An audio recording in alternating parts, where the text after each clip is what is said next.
Bueno, así con esta plática y escuchando, ¿verdad? Nuestro invitado de esta noche, le damos la bienvenida, el doctor Julio Valdivieso, abogado, analista político, académico, aficionado a la pesca, por lo que puedo ver en su página de Facebook.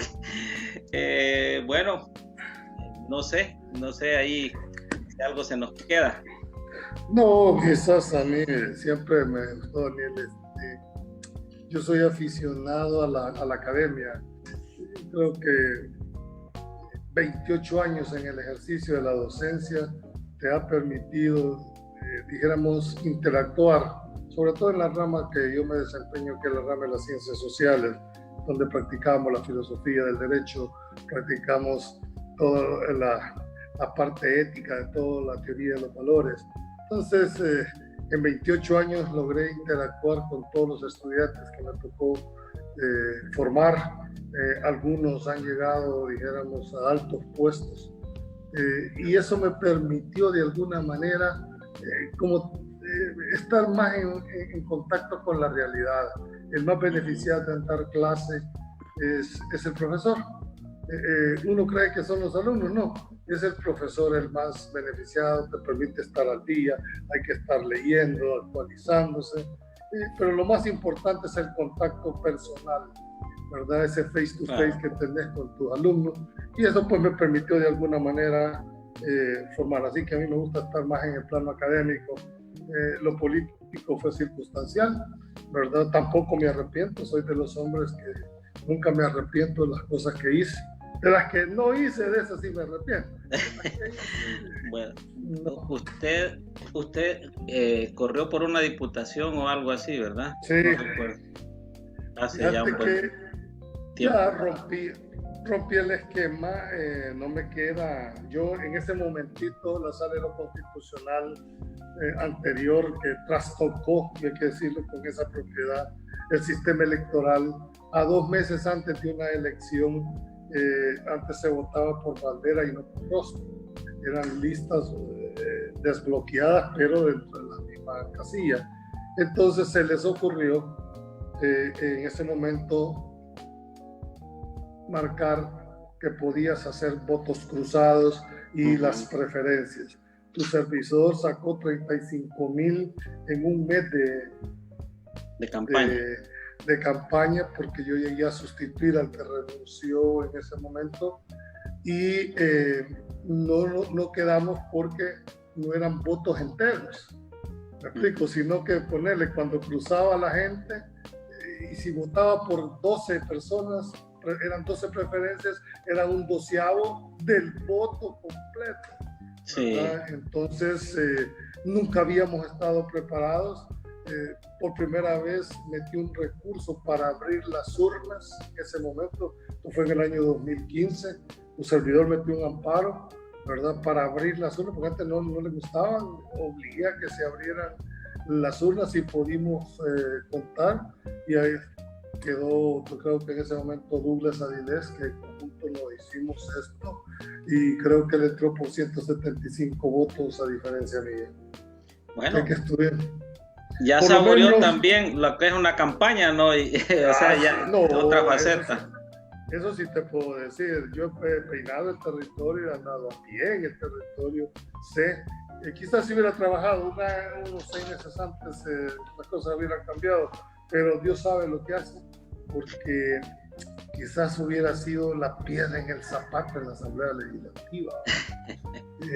Mejor diré yo, bueno, no se mueve una hoja sin la voluntad de Dios, y si eso no se dio, por alguna razón debe haber sido. Correcto. Regresé a mi ejercicio profesional y a mi docencia. Bueno, Mauricio.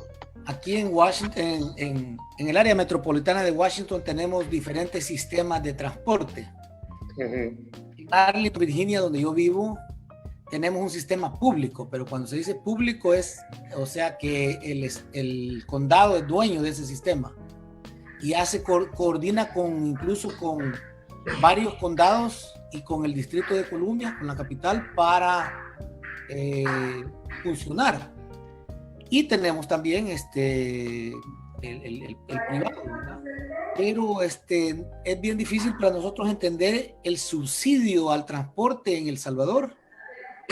¿Cómo es que se ha jugado con eso en los últimos 10 años que ha estado más a la vista todo lo que ocurre en la administración?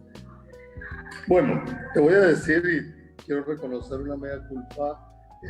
Yo peleé en mi época de funcionario, era el viceministro de Transporte. Me tocó crear la normativa. Entonces, mi formación, lo primero que me propuse fue hacerme la ley. Siempre he creído que los funcionarios tenemos que someternos a las disposiciones legales, pero en mi criterio yo traté de eliminar el subsidio. Ellos le llaman compensación, pero en verdad es un verdadero subsidio. Y lo peor es que creen que el dinero es del gobierno de turno. El subsidio lo pagamos todos los salvadoreños a través de los distintos impuestos, la gasolina, el COTRAN, etcétera, etcétera. O sea, no es una dádiva del gobierno, ni mucho menos que los presidentes se meten la mano a la bolsa y se lo dan. Y yo les advertí allá en el año 2000, les dije, señores, si ustedes no dejan el subsidio, esto los va a condenar a que jamás van a poder renovar flota, no van a poder actualizar un sistema tarifario, porque los van a tener siempre agarrados políticamente. Las tarifas son políticas, ¿verdad? Y en ese sentido creo que no hemos logrado despegar. Se trató de hacer un transporte masivo de pasajeros, ¿verdad? Fue el C-Trans, que fue un momotreco, no sé si tú te acordás o has venido últimamente al país, lo que es la Alameda Juan Pablo II, la partieron prácticamente.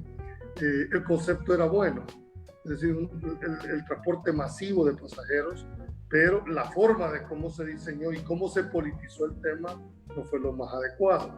Aunque hay que reconocer que dieron el salto de poder concesionar una vía y darla.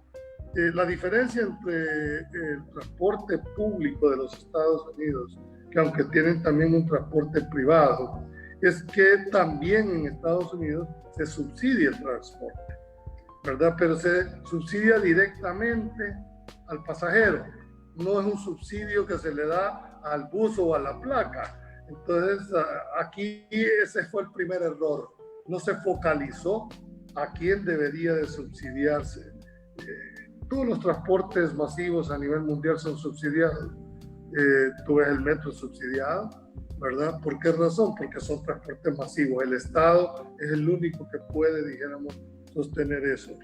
Y creo yo que ahora, en este momento, va a ser inmediatamente después de la pandemia, va a ser, creo que, el tema más importante que se va a dar después de que esto pase, porque en el país el 80% de la población se mueve a través del transporte colectivo.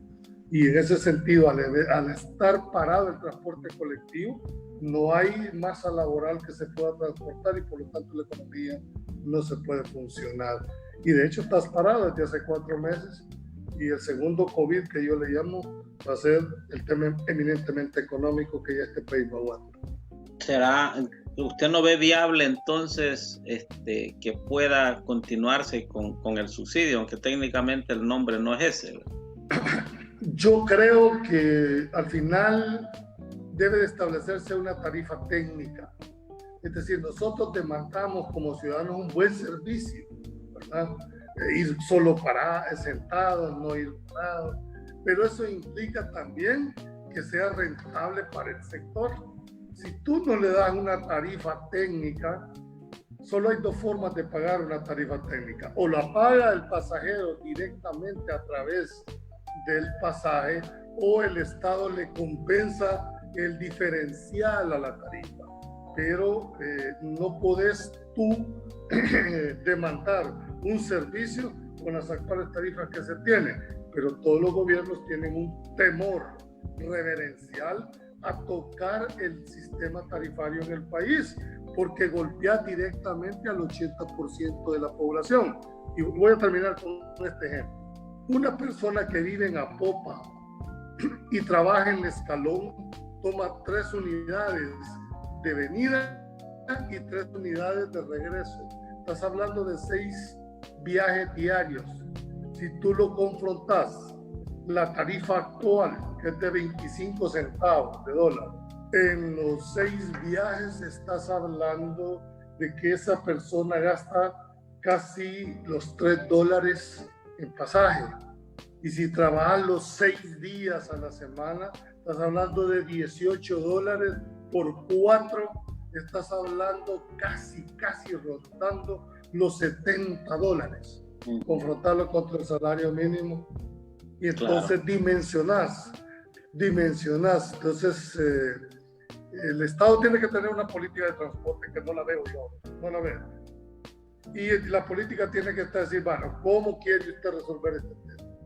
O lo paga la población o ustedes le compensan al empresario lo que no deja de percibir, y ellos le llaman compensación económica. La verdad es un subsidio, ¿verdad? Solo que el subsidio en este caso de El Salvador va a la placa, va al autobús, va al empresario. Y mi visión siempre es, si quieren dejar el subsidio, pues entonces focalícenlo, subsidie a los estudiantes, subsidie a los de la tercera edad, ¿verdad? ¿Por qué? Porque entonces sí va directamente a la clase que más necesita el transporte. Entonces, siento yo que esa falta de definición en la política del transporte ha permitido este estira y encoge. Esperemos que muy pronto los empresarios se pongan de acuerdo para bien de la población. Claro. Y es un sector muy poderoso también, que en un momento electoral o preelectoral tiene tremendo peso. Mauricio, no sé si tenías más sobre el tema transporte. No, en cuanto a eso sí me queda claro que realmente la diferencia es el subsidio. ¿A quién se le subsidia? Si se le subsidia al pasajero o al dueño de la compañía. En ese caso aquí eso es lo que pasa, que tiene todo el mundo, que tiene los mayores, los estudiantes, y a veces ve personas que someten su solicitud, ¿verdad? Hay otro tema que en este momento, aunque muchos de los candidatos a la legislatura, llamémosle así, han cuestionado a la Asamblea Legislativa, pero es lo que ellos van a hacer eventualmente si ganan, ¿verdad? Y creo que y una de las cosas que han sido más cuestionadas también es el rol de la razón de existir del Parlacen. Y yo veo que los cuadros más viejos de los partidos han escogido el Parlacen para tirarse las caras más viejas, mayores que se ven ahí, más viejas, quiero decir, más viejas de estar más conocidas, ¿verdad? Y recién, realmente, leyendo un libro sobre El Salvador del principios del siglo pasado, me doy cuenta que El Salvador ha estado siempre luchando, debatiéndose entre ser una nación centroamericana y una república salvadoreña, ¿verdad?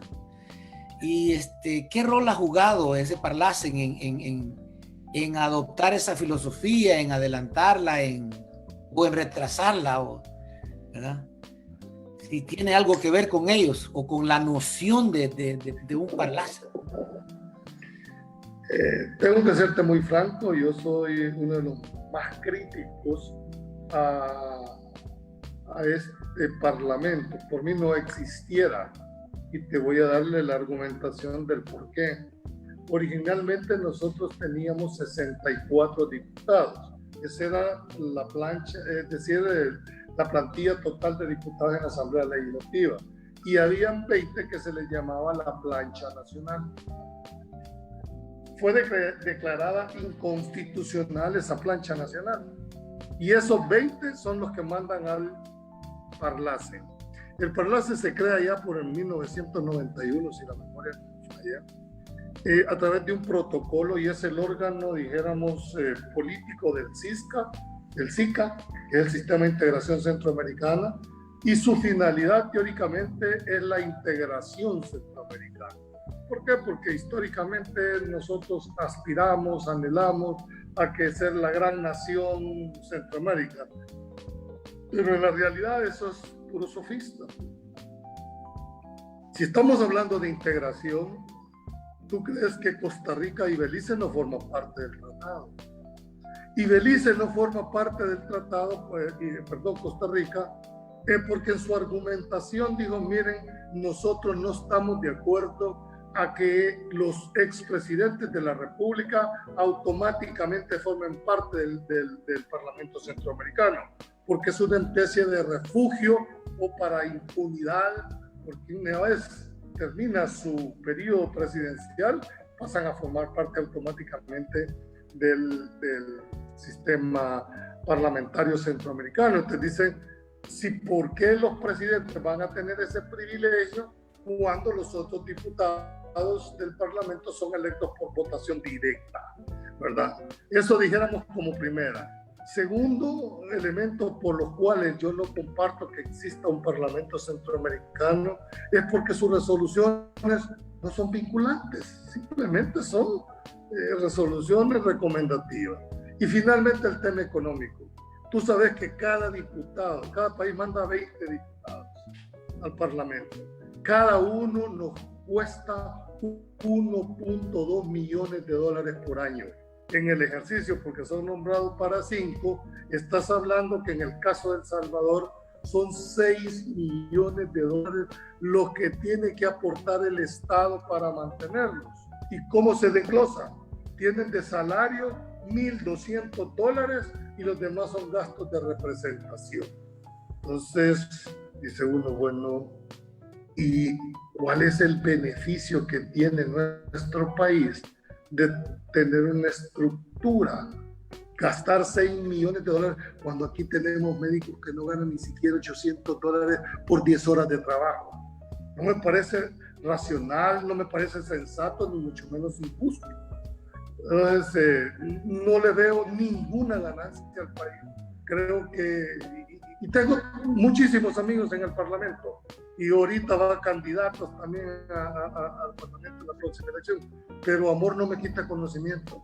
En mi criterio, esa situación es eminentemente improductiva, no tiene ningún beneficio, ni jurídicamente hablando, ni económicamente hablando. Por lo tanto, termino con el caso del tema del Parlacen. Costa Rica no forma parte del tratado, Belice no forma parte del tratado, Panamá lo denunció, se salió, pero la Corte de Constitucionalidad los obligó a meterse. Los observadores, te vas a ir de espalda porque hay estados observadores, está Venezuela, que es un estado observador del Parlamento Centroamericano, la República Dominicana, que teóricamente en el sentido de Unión Centroamericana, ¿qué tiene que ver República Dominicana en el área?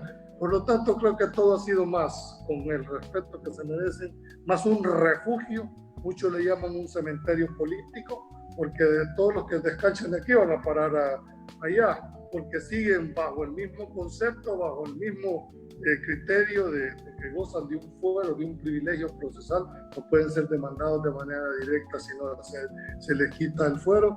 En fin, la percepción que tiene la ciudadanía es que es una especie, dijéramos, de impunidad para muchos que han ostentado cargos públicos, y es una forma de mantenerlos como un privilegio, pero descanchados de su país de origen. Eso es lo que yo te podría decir en cuanto a mi visión con respecto al Parlamento Centroamericano. Originalmente estaba diseñado para que los presidentes y vicepresidentes, creo que los presidentes, también el presidente de la Asamblea, pasaran automáticamente, pero hubo una resolución de la sala anterior. De la sala. Sí, pero en el caso de El Salvador. Que le afectaba en el caso de El Salvador. Y que lo mandaron a Funes a competir para la diputación si quería mantener el fuero. Mantenerse el fuero. Pero ese es en el caso de El Salvador. Pero en el caso de los otros Estados miembros van por elección directa. Ok. ¿Verdad? Es automático. Mira, esta es una posición muy personal, o sea, no quiero ir susceptibilidad. Yo particularmente no le veo sentido a un parlamento centroamericano donde sus resoluciones no son vinculantes con las decisiones internas. Entonces, sí, bueno, ¿cuál es el sentido de mantener todo un aparataje? Y los que lo defienden dicen, no, es que hay que cambiarles el sentido al parlamento. ¿Y qué sentido le van a dar? Si tenemos un parlamento propio, ¿verdad? No sé qué sentido se le podría dar, pero bueno, este país es el mundo del revés, la esquina del pájaro con el queso.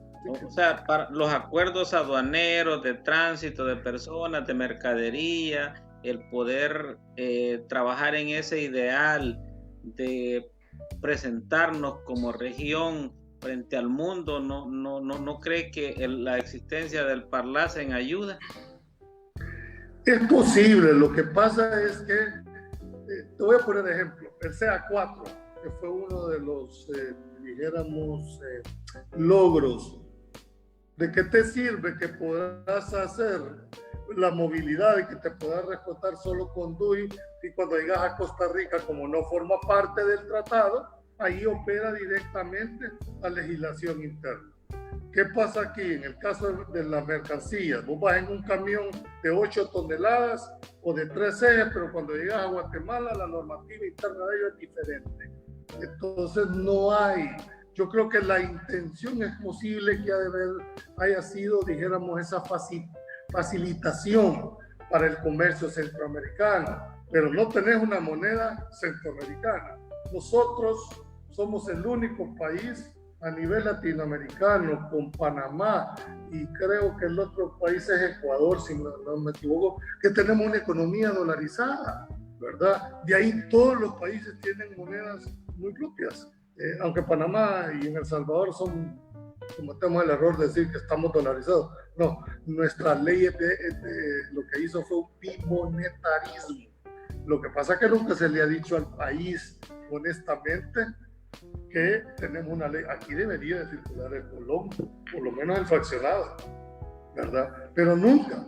Dice, estamos dolarizados. No, esta es una ley bimonetaria. Pero correspondiendo a tu pregunta, ojalá, bueno, hoy que llegan los señores de Nuevas Ideas, que dicen que van a llegar con nuevas ideas, ¿verdad? Ojalá puedan darle un replanteamiento a ese parlamento, que todos dicen exactamente lo mismo, y ojalá estemos vivos en 5 años y me hagas esa misma pregunta, a ver si es cierto que todo lo que se ha dicho se logró cambiar la estructura de ese parlamento. Pero bueno, digo, respeto, no comparto, esta es una opinión estrictamente personal. Hablando de ideas nuevas, ¿verdad?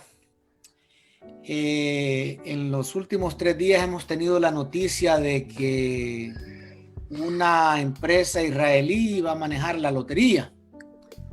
Nosotros sabemos, los que, bueno, todos los ciudadanos en El Salvador sabemos lo que significa para muchas personas, ¿verdad? El seguro social parece que tiene cifras arriba de los casi de 200,000 desempleados que va a generar. FUSADES tiene más de 200, el seguro social tiene como 100 y pico, de ahí hay el gobierno habla de 60,000, etcétera. No sabemos realmente, pero creo que por ahí entre 100 y 150 vendedores de billetes, porque no son solo los vendedores mayoritarios, sino que los que venden vigésimos y todo eso, los que se favorecen, ¿verdad? Y aunque la nueva idea sea una modernización... Creo que se ha perdido la comunicación. Ahora, vamos a ver. ¿Qué pasó? Daniel, no sé si me escuchás, pero... Sí, a usted se le ha perdido la comunicación con la señal. ¿Nos escucha? ¿Nos escucha? No nos escucha. No, a él creo que... Déjame llamarle le voy a llamar apagarlo y lo encendés, el micrófono. ¿El de él? No, sí. Es que perdió la señal también. Oh, sí, ¿verdad? Quedó... Creo que se le... Permíteme, aquí le voy a dar indicación.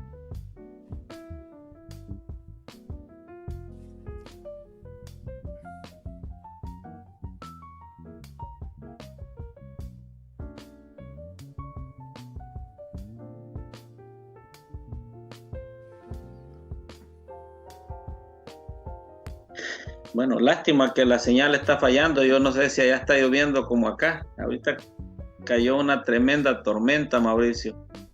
Y estábamos entrando en temas bastante buenos, ¿verdad? Sí.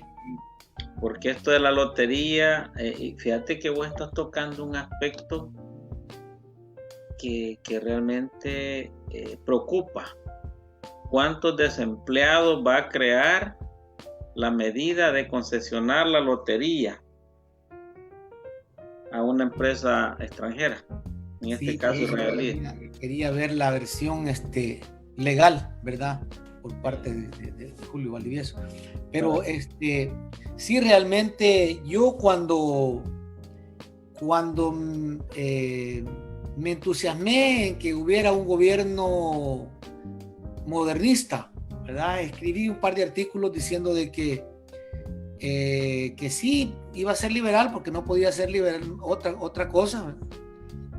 Porque en el mundo la economía predominante, el sistema predominante es el sistema capitalista y todos se rigen por eso. Y liberalismo, la globalización expresada en su sistema neoliberal, llega a los países y les presenta productos, les da oportunidades de empleo y se lleva los gastos, ¿verdad? Se lleva el dinero de los países y trae más productos y inserta productos necesarios e innecesarios y bien difícil que los países vivan sin eso, ¿verdad? Pero las consecuencias de un modernismo sin visión de país, ¿verdad? Porque vos puedes decir voy a modernizar esta computadora, pero como que compraras un carro eléctrico en El Salvador. ¿Nos escucha? Sí, ahorita sí. Porque no hay estaciones, ¿verdad? Me decía alguien así, si tú traes un carro eléctrico, no puedes decir que lo vas a cargar donde quiera porque aquí todavía no hay estaciones Entonces algo así está pasando con la modernización de la lotería, diría yo, que no se le ha dado suficiente atención al impacto que puede tener en la sociedad y específicamente en lo que venden billetes. Bueno, mira, el tema hay que dividirlo en dos. Uno es, dijéramos, la finalidad que se persigue con una concesión y dos, la formalidad que tenés que seguir para lograr esa concesión, ¿verdad? Primero debemos de entender que nuestro país tiene sobre la base el principio de legalidad, constitucionalmente hablando. Ese principio de legalidad establece que los funcionarios son delegados del pueblo y no tienen más facultades que las que expresamente les da la ley. Por lo tanto, si dentro de la ley de creación de la Lotería Nacional no está la posibilidad de que eso pueda ser prestado por un ente privado o internacional, no lo pueden hacer. Es que yo creo que se ha perdido en el país esa dimensión de que tienen que estar sujetos a rendir cuentas de lo que la ley les da. ¿Por qué hacerlo a escondidas? ¿Por qué no hacerlo públicamente? Si la finalidad que se persigue es la modernidad, la finalidad que se persigue es que el beneficio a través de la lotería pueda llegar a más gente, ¿por qué no hacerlo transparente? ¿Por qué no hacerlo a través de una licitación pública?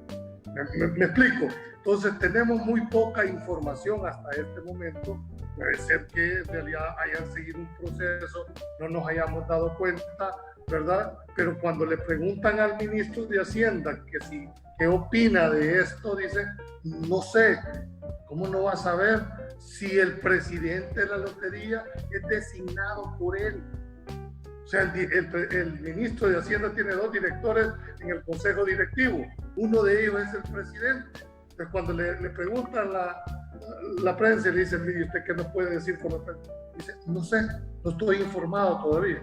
Entonces, creo que hace falta más información para poder ver en realidad cuál ha sido la finalidad de esta concesión si la manejaron como concesión, si es un asocio público-privado, si es una sociedad de economía mixta, no lo sabemos. Estamos hablando bajo simplemente lo que los medios de comunicación han hecho.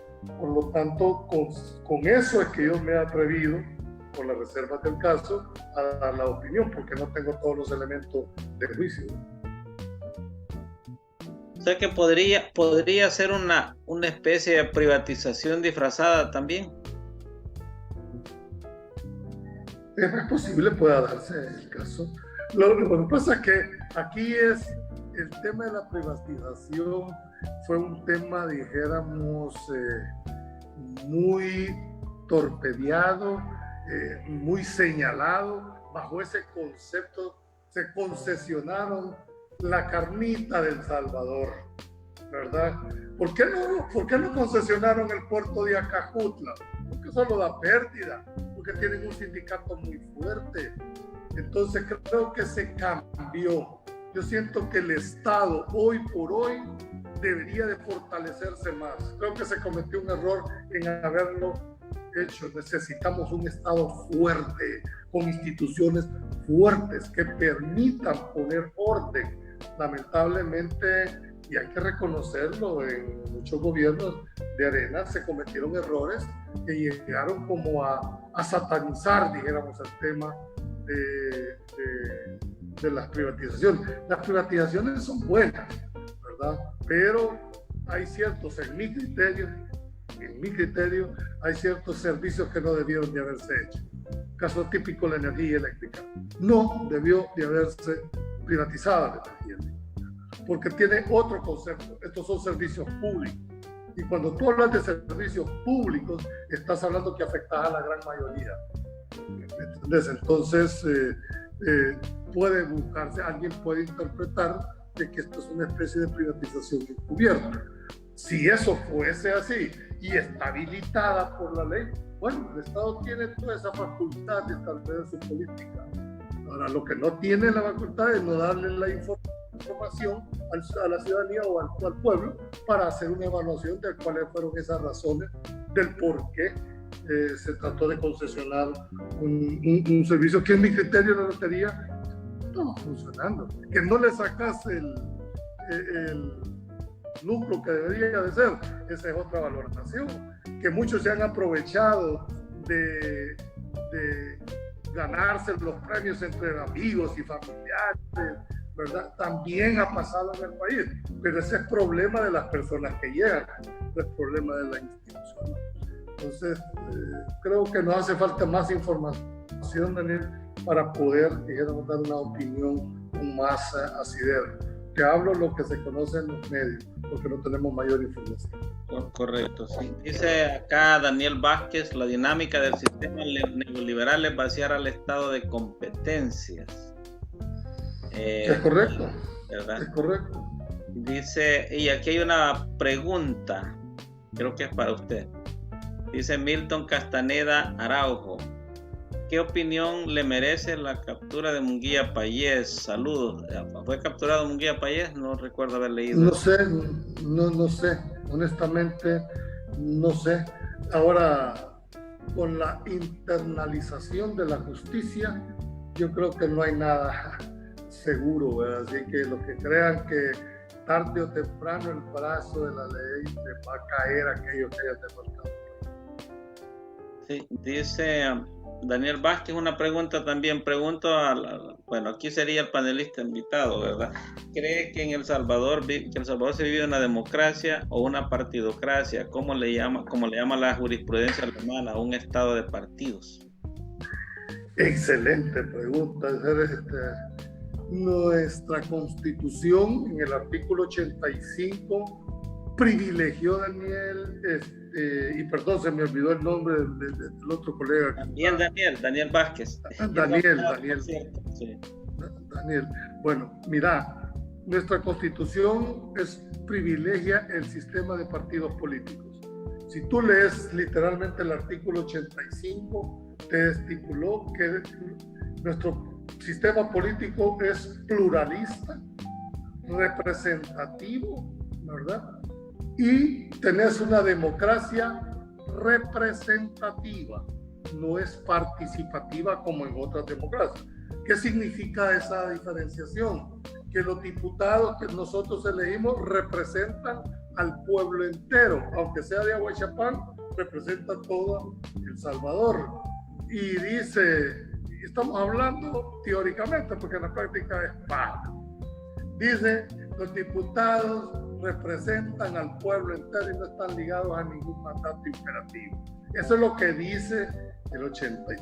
Contestando a tu pregunta, el único instrumento para alcanzar el poder en el país son los partidos, con una excepción. Que la anterior sala de lo constitucional interpretó ese artículo, ¿verdad? Y ahora permite las candidaturas no partidarias, pero fue por una resolución jurisdiccional, por una declaratoria de constitucionalidad de la anterior sala, de la cual no la comparto, porque en mi criterio la Constitución no se puede interpretar, porque si no te vuelves poder constituyente, y esa facultad no la tiene nadie. Entonces mi criterio es que lo que se debe interpretar es la ley secundaria para ver si se adecua al texto de la Constitución, pero los anteriores magistrados sentaron una línea jurisprudencial que ojalá no nos arrepintamos el día de mañana. Nuestra Constitución también te dice que se garantiza la propiedad privada en función social, pero nunca definieron que la función social. ¿Por qué 245 hectáreas es lo único que permite nuestra Carta Magna?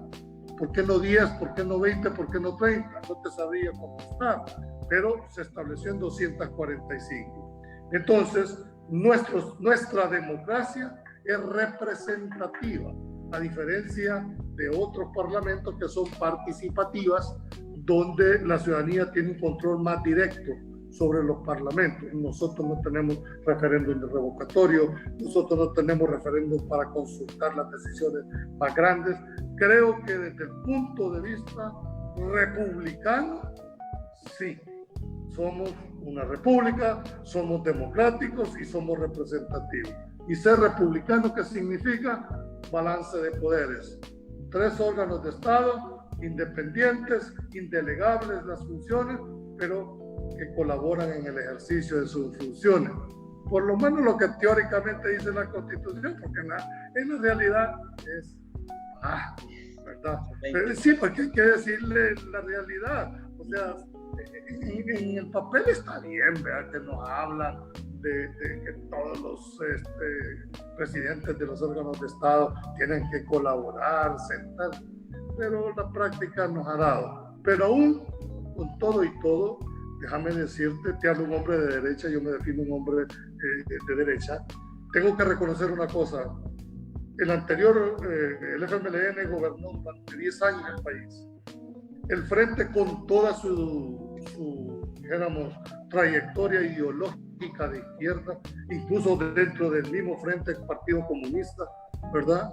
No tocó las cláusulas pétreas, respetó la institucionalidad del país. Y eso merece mi reconocimiento, porque lo pudo haber hecho perfectamente. Pero podrá tener muchísimos señalamientos y serán ellos los que se van a tener que, dijéramos, defender. Pero se mantuvo dentro de los parámetros constitucionales, respetó las sentencias de la Sala de lo Constitucional a regañadientes, y que la anterior sala agarró al FMLN, vos sos, ¿me entendés? Fue, en mi criterio, la piedra más fuerte con la que tuvo que lidiar el Frente, fue precisamente las resoluciones de la Sala de lo Constitucional, y terminaron respetándolo. Así es que creo que, por lo menos hasta este día, decimos que vivimos en una democracia, nos hemos dado esa carreta, y mientras estas cosas no sucedan, aunque ya los vientos soplan que nos llevan a un matadero, pero esperemos que esto no sea así. Bueno.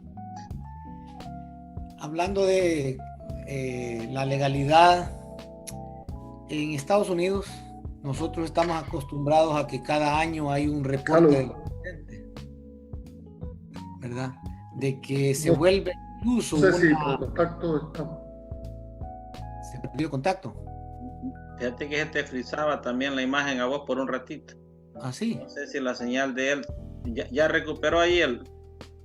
¿Está bien? No, se frizó. Creo que tenemos problemas, porque los oigo entrecortados, no sé si ustedes me escuchan bien. Nosotros sí. Está fallando la señal un poco, creo que por las tormentas, no sé ahí. Sí. Aquí hay tormentas, aquí tenemos tormentas. Bueno, Mauricio. Estamos acostumbrados a que por mucha conflicto que haya entre los partidos, se cumplen por lo menos el reporte presidencial, ¿verdad? Que allá es el 1 de junio, aquí es o 1 de julio creo que es, aquí es el 20 de enero, ¿verdad? Y estamos acostumbrados a eso, y hoy que estaba escuchando los informes de trabajo de los ministros, me traté de recordarme si hubo de parte de Bukele un reporte anual, ¿verdad? Que es lo que aquí se acostumbra, y que me acuerdo que en El Salvador así también se hacía, y no sé si eso es una tradición o es algo legal que le al presidente que lo haga. No, Mauricio, el 1 de junio, por acto protocolario, porque en realidad es un acto de protocolo, ¿verdad? Se acostumbra, de acuerdo con el reglamento interior de la Asamblea Legislativa, decretar una sesión solemne en donde llega el presidente de la República pues a rendir, dijéramos, básicamente un informe que no tiene trascendencia, ¿verdad? Eso es un acto protocolario. Este año dijo el presidente actual que no iba a llegar porque tenía la pandemia encima y que habían cosas más importantes. Bueno, ese es un criterio, vamos a ver si el próximo año llega o no llega, pero esa es una decisión más protocolaria. Lo que pasó este día es el informe de labores, que por constitución los ministros de Estado están obligados a ir al Parlamento, porque si no van, ¿verdad? Si no van, ahí sí puede venirles la sanción de la destitución, pero para efectos prácticos la única obligatoriedad es que llegan, pero no tiene ningún efecto práctico, Mauricio, el informe. Si tú observas a los diputados, no le ponen atención, no los cuestionan, otros que solo lo entregaron, hombre, por Dios santo. Ahí los tiene. ¿Verdad? Exactamente, solo los entregaron, pues, o sea, ni siquiera lo leyeron. Entonces, eso te puede demostrar, honestamente, a mí mi país me sorprende, pero ¿sabes lo que más me sorprende, Daniel? Es esta pasividad, hombre, y una pasividad no solo de la academia. Yo les pregunto a mis colegas, ¿dónde están los abogados de este país? ¿Dónde están las asociaciones de abogados que deben de velar por la legalidad, por el Estado de Derecho? O sea, este tema no es personal, este tema es estrictamente de fondo, ¿verdad? Si tú no quieres someterte a lo que la ley te da, que Dios nos agarre confesado, porque ese es el principio del irrespeto total en un momento dado. Entonces, contra eso siempre voy a estar yo en contra. No puedo, por mi formación, ¿verdad?, asumir de que la Constitución sea un simple papel donde todos quieran hacer de ella lo que vulgarmente conocemos para el cesto de la basura. No lo puedo aceptar, ni lo voy a aceptar, primero como ciudadano y segundo como abogado. Aquí tiene una observación bastante puntual, no sé cómo la va a tomar. Dígale. Dice el señor Aquiles Magaña: saludos amigos, vuestro invitado habla más relajado y enfocado que en la TV Nacional, dice. No sé qué es lo que me quiere decir. Que lo ve más tranquilo. Ahora. Lo que pasa es que, dijéramos, he sido prudente, siempre yo he creído ser más, pero llega un momento en que las frustraciones van subiendo cada día, ¿verdad? Yo no me quiero ir de este mundo sin dejar plasmado algo, no por mí, nosotros que vamos de salida, Daniel y Mauricio. El problema es que tenés toda una generación. Este país está endeudado en el 93% de su PIB. ¿Cómo no te va a enojar? ¿Cómo no te vas a indignar? Y seguimos y seguimos. Aquí estamos condenando hasta la cuarta generación. Entonces, quizás para conformarle que nos escriba ahí, le voy a bajar un poquito. Ya me voy a tomar un poquito de ribarlo, ¿verdad? Para calmarnos. Bueno, ahí está también, bueno, hay algunos conectados que nos están saludando: Francisco Ramírez, Roberto Guevara, Mauricio, parece que es de tus amigos más cercanos. Vamos a ver por aquí, Jesús González, New Jersey. Ulises Chicas dice: muy de acuerdo con la posición, el Palacen no sirve de nada, dice. Y bueno, Daniel Vázquez tiene otras preguntas que las vamos a sacar si hay chance. Y bueno, Rudy Fermán allá en Nueva York dice: Aquiles Magaña nuevamente, sí, fue capturado hace 40 minutos. Bueno, a todos nos agarró por sorpresa esa noticia. Sí, y habría que ver en materia penal, hay un principio rector, ¿verdad? Primero hay que ver la imputación del hecho delictivo. Debemos ver si fue una orden de captura girada por la Fiscalía. Nosotros le llamamos una detención, una orden administrativa. Es decir, una orden administrativa solo la puede girar la Fiscalía, porque la otra es una orden judicial, ¿verdad? Entonces, por lo que yo puedo inferir, ha de haber sido la Fiscalía quien ha emitido una orden administrativa y que se ha procedido, digamos, a la captura en este momento, ¿verdad? Así es que no te puedo decir, no tengo mayor. Creo que ahorita lo que estás poniendo, creo que en la página, sí, correcto, está saliendo que el ministro parece ser que estaba aquí en el país, ¿verdad?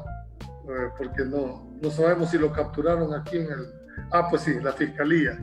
Ahí la Fiscalía ordenó la captura del ministro de Defensa a quien el delito de agrupaciones ilícitas, actos arbitrarios e incumplimiento en el marco de la tregua de pandillas. Mira qué interesante. Caso tregua.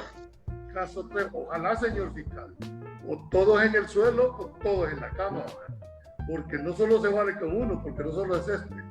O sea, si va a entrar, hay que entrarle bien, ¿verdad? Sí. Porque no me parece, ¿verdad?, que el nivel de participación solo se tenga con una persona.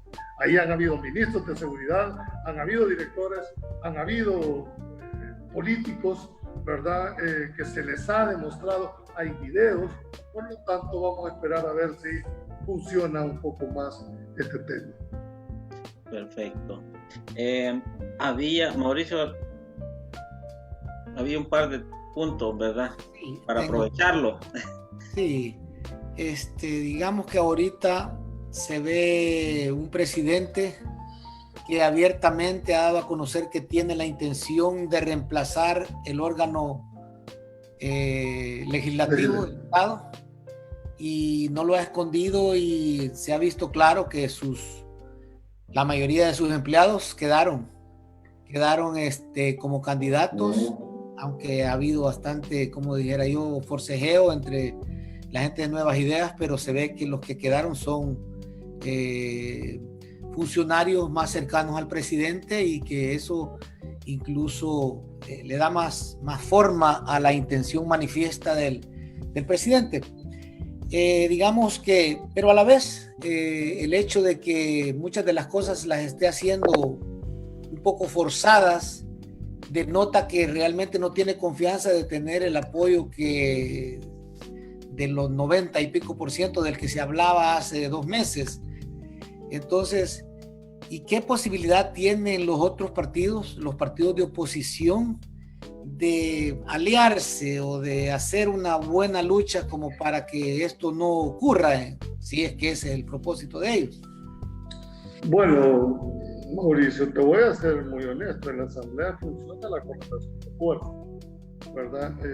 Hoy por hoy el Ejecutivo no tiene la correlación de fuerzas ni siquiera para la mayoría simple. Es decir, que la gobernabilidad del país está ahorita en manos de la oposición. ¿En qué sentido? Que si la oposición, y hago la oposición a todos los partidos políticos, de gana, porque este presidente llega a la presidencia por gana, formalmente, ¿verdad? Porque él ha dicho que su partido es Nueva Idea, pero él es el presidente de Ghana. Entonces su fracción es Ghana. Y con esa fracción de Ghana, aunque se le sumara el PCN, ¿verdad? Se le sumara el de Cambio Democrático, que solo es uno, ¿verdad? A mí esta me llama la atención cuando dice el grupo parlamentario de Cambio Democrático se retira. Pues solo es uno, o sea, para el grupo parlamentario, pero bueno, siquiera por efecto mediático, está bien. Si tú sumas, no llegan, ¿cuánto? Ghana tiene 10 diputados, más 1, más 9 el PCN, harían 20 diputados. Ni siquiera para la mayoría simple, ya no digamos para las mayorías calificadas que se necesitan para aprobar presupuestos, empréstitos, etcétera, decretar estados de sitio, etcétera, etcétera. Es decir, la correlación de fuerzas políticas es adversa en este momento al Ejecutivo, y le va a tocar a este Ejecutivo hasta hasta mayo del próximo año, que llega con la misma composición. ¿Cuál es el mensaje que ha estado, dijéramos, permanentemente mandando?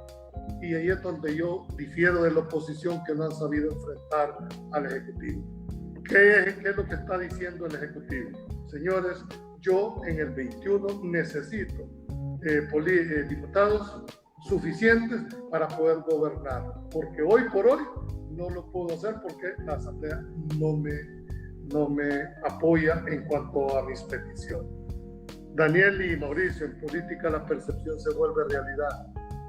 Y si tú ves el ataque que ha sufrido, en algunos casos fundado, en otros no, la Asamblea Legislativa tiene 3.5 de aprobación de la ciudadanía. Es decir, es la que tiene menos credibilidad, es la que le ha dicho que se le entorpece al presidente de la República, y esa percepción lo refleja ahora la encuesta. Entonces siento que los partidos políticos actuales, todos que van a estar en oposición, tiene que haber un replanteamiento para que la población pueda volver nuevamente a creer en un sistema. Lamentablemente ya tuvieron la oportunidad, ambos partidos han gobernado, ¿me explico? Entonces creo que la tienen cuesta arriba, no la tienen perdida. Incluso me atrevo a decirte lo siguiente: creo que los que crean que el Frente está muerto están cometiendo un error. El Frente tiene una capacidad de recomponer de una manera ágil, tiene base, tiene territorio, estuvieron en una lucha armada en este país. Son de los que yo digo, fuman bajo de agua, hacen el golpe y boca abajo. O sea, gente con muchísima trayectoria y experiencia. Entonces, creo que todavía hace falta que corra mucha agua bajo el puente para poder decir que los otros dos partidos están eliminados. Esto no funciona de esa manera. Creo que van a haber sorpresas. Espero que vayan a un replanteamiento por el bien del país. Creo que la ciudadanía siempre ha sido muy sabia en no otorgar todo el poder a un solo partido, sino que trata de dividir para que los pesos y contrapesos puedan darse. Esa es mi visión. ¿Usted no ve entonces, bueno, concretamente, vería una mayoría simple favorable al presidente y vería poco probable una mayoría calificada? Mayoría calificada, no me gusta ocupar la palabra imposible. El sistema de residuos no permite, ¿verdad? Eso tendría que ser quizás un 98% de votación masiva a favor de un solo partido para lograr llegar. Acordate que nuestro sistema electoral es proporcional, ¿verdad? Pongamos por ejemplo San Salvador. San Salvador tiene 24 diputados por la circunscripción territorial. ¿Cómo se determina? De los votos válidos que se dan en la elección, se dividen entre 24 y se saca un cociente para ver cuántos diputados tiene ese partido.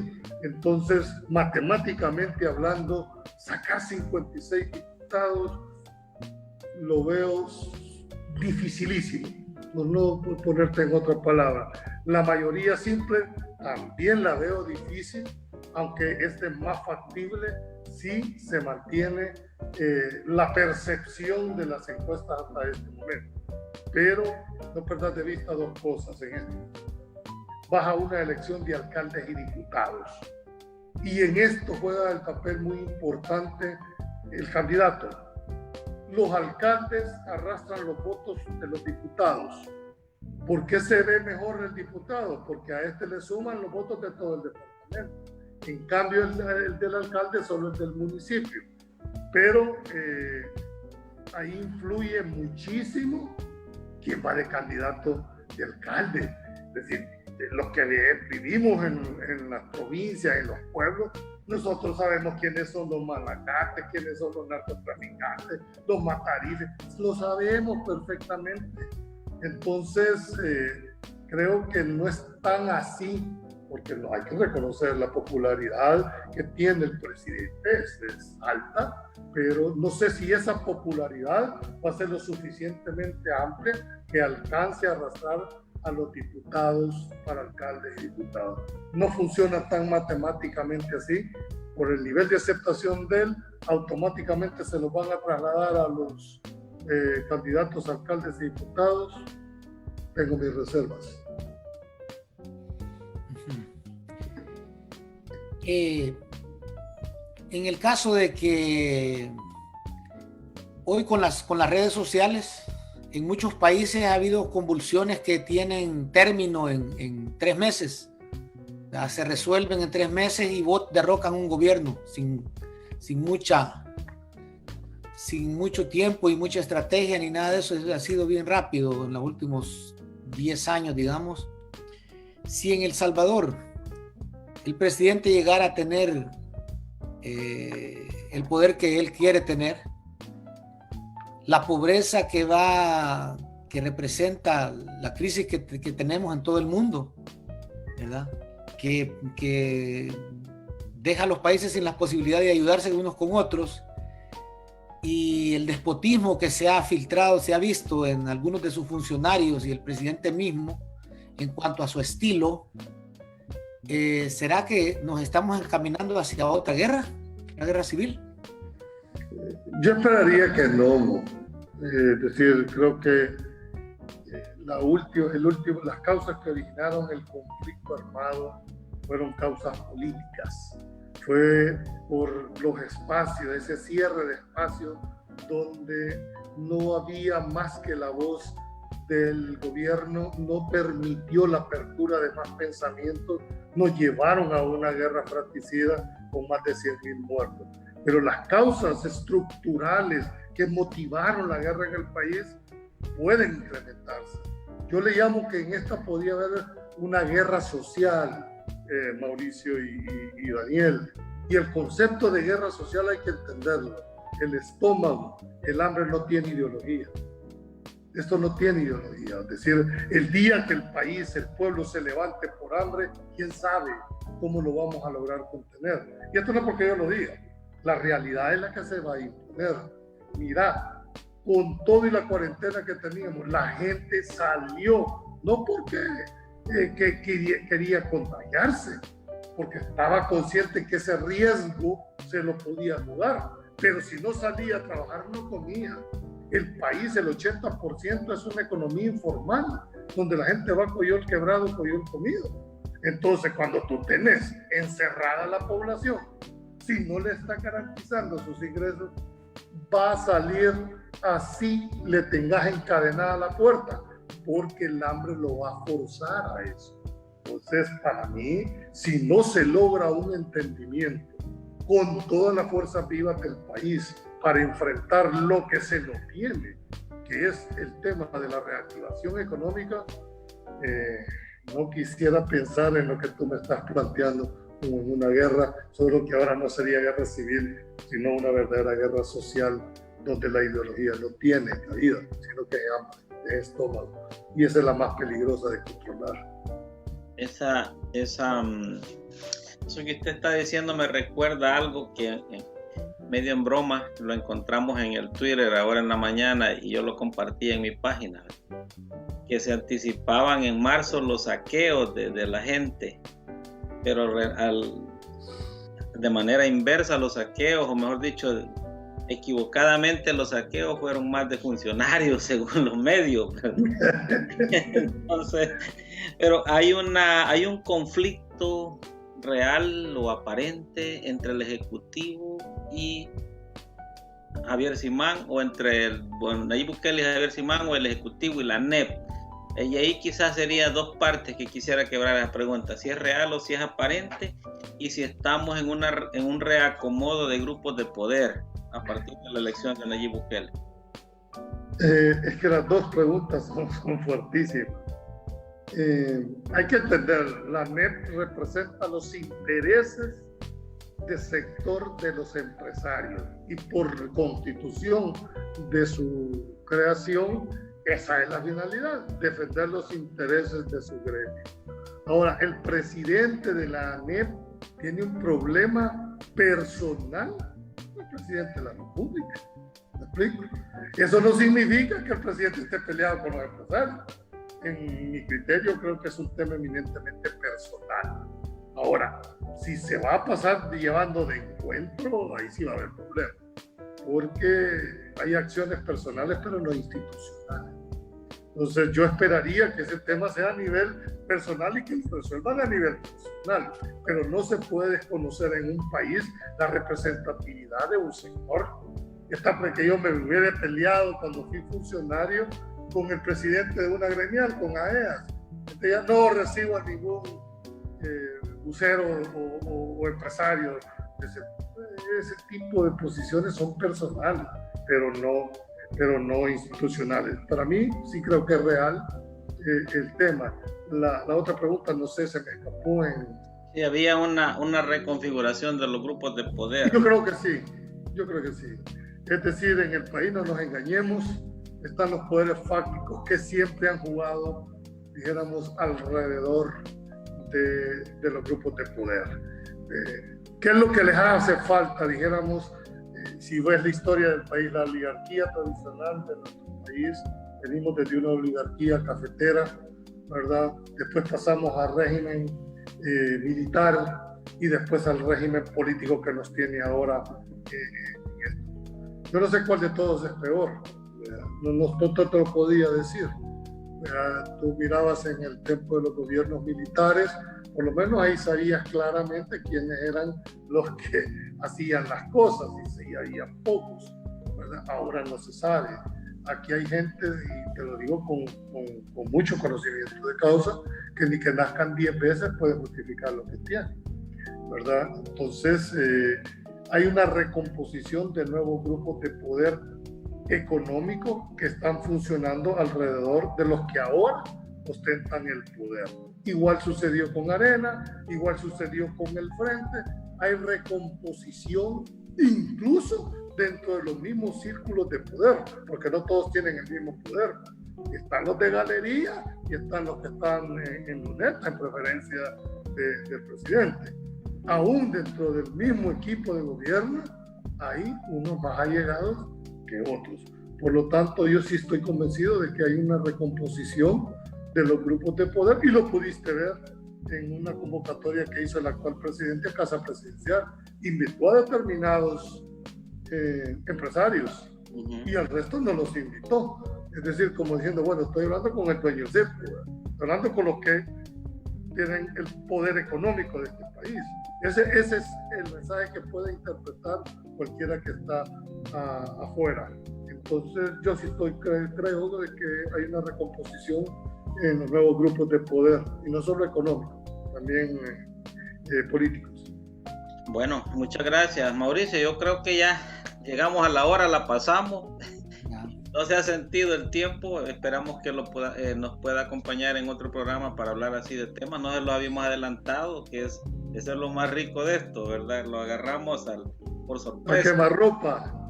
No, ha sido un gusto. Veo la profundidad de las preguntas, y eso quizás responde a la forma de ser.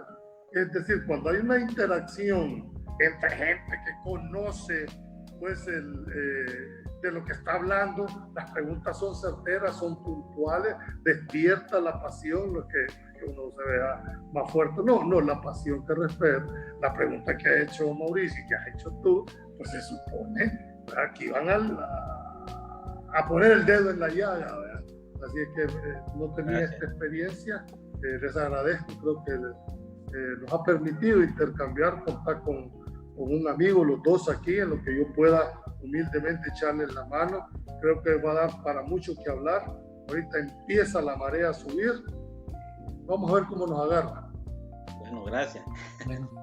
Mauricio. Muchas gracias por aceptar ser parte de nuestro conversatorio. Y yo lo que veo que nos deja esto es de que esas elecciones, con todo lo que está pasando, no va a ser una sorpresa, pero va a dejar a muchos sorprendidos. Sí. A muchos que tienen la sorpresa los va a sorprender. Ese es el sabor con el que yo me quedo esta noche. Y bueno, gracias de nuevo. Igualmente, pasen buenas noches, Dios los bendiga y cuídense. Gracias. Bueno, muchas gracias. Buenas noches a todos y a quienes se conectaron, ¿verdad? Bendiciones.